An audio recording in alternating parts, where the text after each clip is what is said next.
এই দালাল বিলাক বন্ধ করে দিয়ক স্যার। হেমন্ত স্যারক অনুরোধ করি আছো স্যার, আপনি দালালটো বন্ধ করে দিয়ক, নহলে মানুষ কিন্তু মরি যাব, দিনের ভিতরে মরি যাব। একদম কই দিছো স্যার, একদম অনুরোধ করিছো, আপনি বাঁচাওকে দিয়া গরিব মানুষ বিলাক বাঁচাও।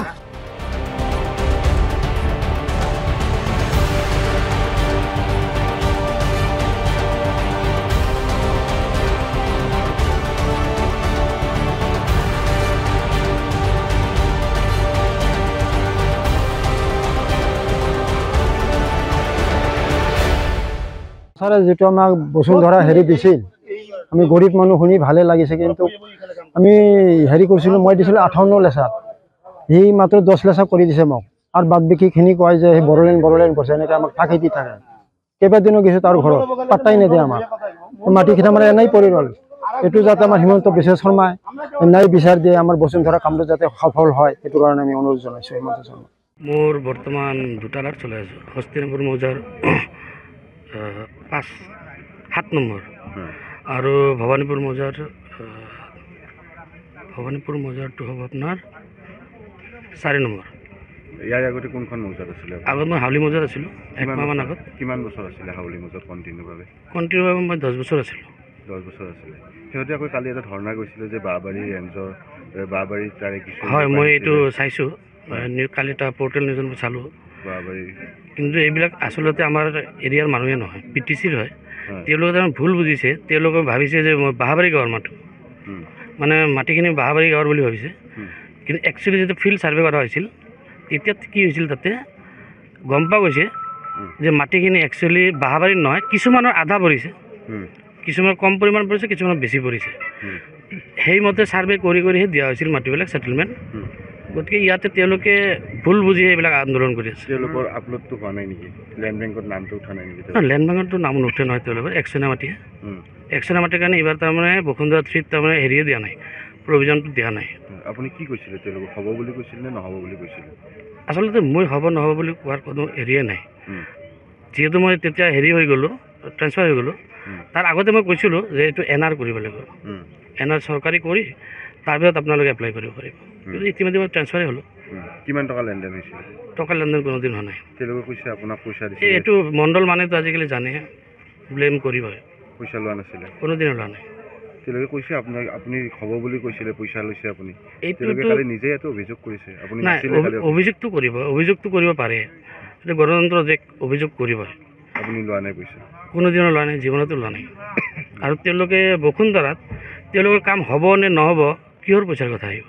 তেওঁলোকে এপ্লাই কৰিব অনলাইনত, নাম উঠাই দিয়াৰ নামত পইচা লৈছিলে। নাম উঠাই নহয়, কি নাম? তেওঁলোকৰ নাম যিখিনি কৰিব লাগে, নামখিনি, সেই নামখিনি কৰি দিয়াৰ নামত আপুনি পইচা? নাম উঠা মানে মই বুজা নাই, মানে বসুন্ধৰাত এপ্লাই কৰিলে অট'মেটিক নাম এপ্লাই কৰাৰ কাৰণে যিটো নাম উঠাব লাগে বা এপ্লাই কৰিবৰ কাৰণে? নহয়, এইটো চিষ্টেমক চৰকাৰী মাটিতে, কিন্তু তেওঁলোকে কৰাৰ পিছতো মণ্ডলত যথেষ্ট কৰণীয় থাকে, তাৰ কাৰণে আপুনি টকা লগাব বুলি কৈছে? নাই, তেওঁলোকে এইটো ক'ব পাৰে, কিন্তু এনেকুৱা কোনো ধৰণৰ মোৰ ৰেকৰ্ড নাই। টকা লেনদেন হোৱা নাই? কোনোদিন হোৱা নাই, কাৰণ মোৰ জনাত 160টা এপ্লিকেশ্যন হৈছিল তাতে। এজনে কোৱাটো বেলেগ কথা, কিন্তু গোটেই মানুহে কৈছে যে গোটেইখিনি মানুহে যে এখন ৰাইজ উঠি আহিছে, গোটেইখন মানে মই তিনিজন মানুহৰ, এইটো 3জন মানুহৰ মই বাইকটো চাইছোঁ। বহু কেইজন আহিছিলে, মানুহটো গোটেই 101 নে কিমান ডাক নম্বৰ দেখি কৈছে? 101 ডাক নম্বৰ কথা মোৰ মনত নাই, গতিকে সেইটো বিষয়ে মই আকৌ ক'ব। গোটেই মানুহখিনিয়ে মিছা মাতিছে তাৰমানে? আপুনি লোৱা নাই? এতিয়া সঁচা মিছাটো এনকুৱাৰীৰ পিছতহে হ'ব। আপুনি লোৱা নাছিলে? কোনোদিন লোৱা নাই। তেওঁলোকক চিনি পায় নে নাপায়?